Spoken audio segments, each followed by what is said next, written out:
Perlis மாநிலத்தில் கட்சியில் இருந்து நீக்கப்பட்டு தற்போது மீண்டும் இணைவதற்காக விண்ணப்பித்துள்ள 3 முன்னாள் மாநில சட்டமன்ற உறுப்பினர்களின் நடவடிக்கை கட்சியின் நிலைத்தன்மை மற்றும் நம்பகத்தன்மையை பாதித்துள்ளதாக பாஸ் தெரிவித்துள்ளது. பாஸ் கட்சியின் துணைத் தலைவர் டதஸ்ரீ துவான் இப்ராஹிம் துவான்மான் இதனை ஒரு முக்கிய பாடமாக கட்சி பார்க்க வேண்டி உள்ளதாக தெரிவித்துள்ளார்.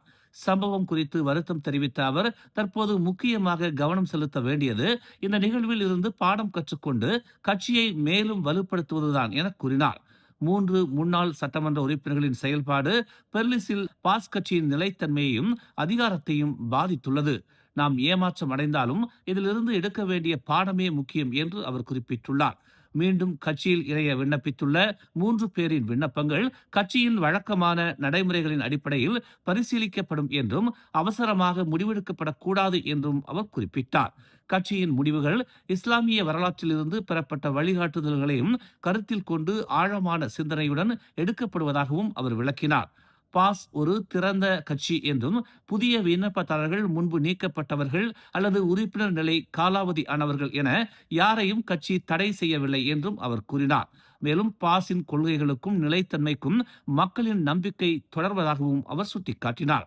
ஒவ்வொரு மாதமும் 2000த்திற்கும் மேற்பட்ட புதிய உறுப்பினர் விண்ணப்பங்கள் கிடைப்பதாகவும் அதில் முஸ்லிம் அல்லாத ஆதரவாளர் பிரிவு விண்ணப்பங்களும் உள்ளதாகவும் அவர் கூறினார். இந்த பொறுப்பையும் மக்களின் நம்பிக்கையையும் கொண்டு அனைத்து சவால்களையும் எதிர்கொள்ள வேண்டும் என்று அவர் வலியுறுத்தினார். ஒழுக்கம், ஒற்றுமை மற்றும் அல்லாவின் துணையுடன் பாஸ் நேர்மையுடன் நிலைத்து நிற்கும் அமைப்பாக தொடரும் என்று அவர் தெரிவித்தார்.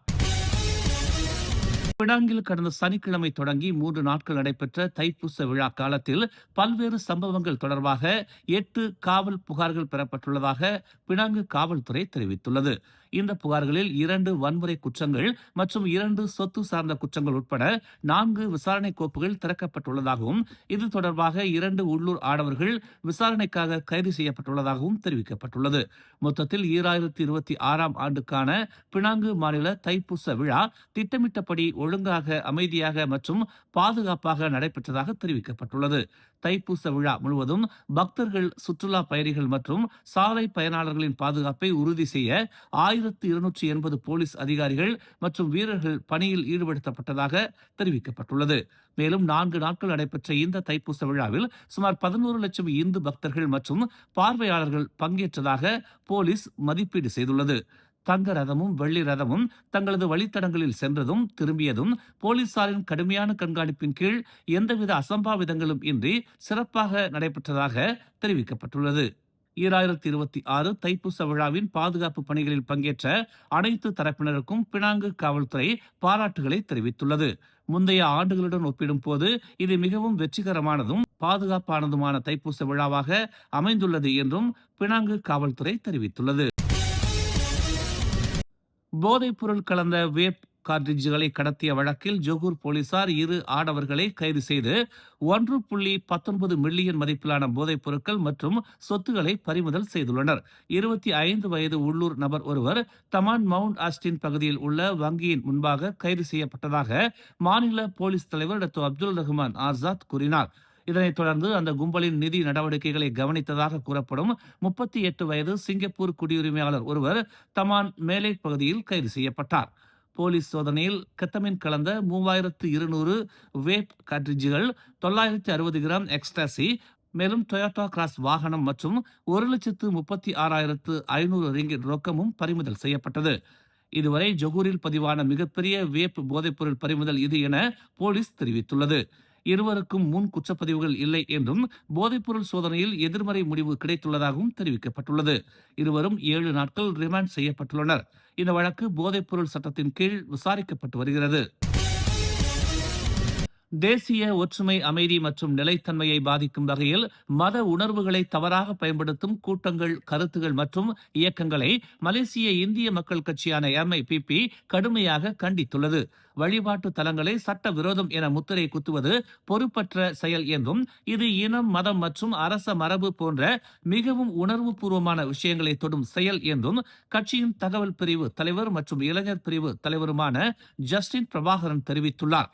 தற்போது கேள்விக்குள்ளாகியுள்ள பல வழிபாட்டு தலங்கள் நடப்பில் உள்ள சட்டங்கள் மற்றும் விதிமுறைகள் அமலுக்கு வருவதற்கு பல ஆண்டுகளுக்கு முன்பே கட்டப்பட்டவை என்றும் அவர் சுட்டிக்காட்டினார். அத்தகைய வழிபாட்டு தலங்களை சட்ட விரோதம் என அழைப்பது பொருத்தமற்றதும் தவறானதும் என்றும் மக்களை தவறாக வழிநடத்தும் செயல் என்றும் அவர் கூறினார். இந்த விவகாரம் மத அல்லது அரசியல் பேச்சுகளின் மூலம் அல்லாமல் நியாயம் மற்றும் நல்லாட்சியின் அடிப்படையில் சட்ட ரீதியான வழிகளின் மூலம் தீர்க்கப்பட வேண்டும் என்றும் பிரபாகரன் வலியுறுத்தினார். மேலும் வழிபாட்டு தலங்களை சட்ட விரோதம் என கூறி அறிக்கைகள் வெளியிடுதல், கருத்து பரப்புதல் அல்லது கூட்டங்களை நடத்துதல் ஆகியவற்றை அனைத்து தரப்பினரும் உடனடியாக நிறுத்த வேண்டும் என்றும் அவர் கேட்டுக்கொண்டார். முன்னதாக சில அரசு சாரா அமைப்புகள் இணைந்து சட்டவிரோத வழிபாட்டு தலங்களுக்கு எதிராக நடவடிக்கை எடுக்க வலியுறுத்தி வரும் சனிக்கிழமை கோலாலம்பூரில் பேரணி நடத்த திட்டமிட்டுள்ளதாக செய்தி வெளியானது குறிப்பிடத்தக்கது.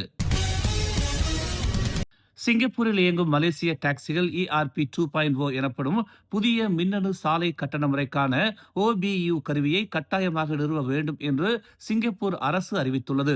2027 ஆண்டு ஜனவரி 1 தேதி முதல் இந்த விதிமுறை அமலுக்கு வரும் என்று தெரிவிக்கப்பட்டுள்ளது.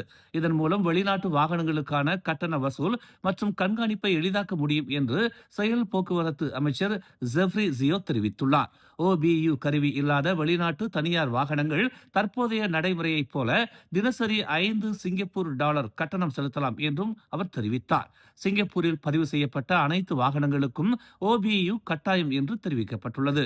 இது செயற்கைக்கோள் தொழில்நுட்பத்தின் மூலம் வாகனத்தின் இருப்பிடத்தை கண்காணித்து கட்டணம் வசூலிக்கும் என்பது குறிப்பிடத்தக்கது. ஜனவரி 31 தேதி நிலவரப்படி சிங்கப்பூரில் உள்ள 93 விழுக்காட்டிற்கும் அதிகமான வாகனங்களில் OBU நிறுவப்பட்டுள்ளதாக போக்குவரத்து துறை தெரிவித்துள்ளது. OBUவை அனுமதி இன்றி மாற்றுதல் அல்லது பொருத்தாமல் இருந்தால் 20,000 டாலர் அபராதம் அல்லது 1 ஆண்டு சிறை தண்டனை விதிக்கப்படும் என்றும் எச்சரிக்கை விடுக்கப்பட்டுள்ளது. மலேசியாவிற்கு வருகை தரும் பாரத பிரதமர் நரேந்திர மோடி வரும் 7 தேதி மலேசிய இந்தியர்களை சந்திக்க உள்ளார். ஸ்ரீ கம்மாங்கான் மைன்ஸ் இன்டர்நேஷனல் எக்ஸிபிஷன் மற்றும் கன்வென்ஷன் சென்டரில் பிற்பகல் 3 மணிக்கு தொடங்கும் இந்த நிகழ்வில் பங்கேற்க ஆர்வம் உள்ளவர்கள் சலாமாத் தத்தாங் மோடிஜி.com இணையம் வழியாகவும் முன்பதிவு செய்து உங்கள் வருகையை உறுதி செய்யலாம். உடனே பதிவு செய்து பாரத பிரதமர் மோடியின் நிகழ்வில் கலந்து கொள்ளுங்கள். மேலும் செய்திகளை தெரிந்து கொள்ள தமிழ் மலர் இணையதளம், தமிழ் மலர் செயலி மற்றும் மலர் டிவி யூடியூப் சேனலை வலம் வாருங்கள். எங்களோடு இணைந்திருக்க மலர் டிவியை பதிவு செய்து கொள்ளுங்கள். உறவுகள் மகிழ்ந்திட விருப்பம் மற்றும் பகிர்வு சேவையை சொடுக்கிடுங்கள்.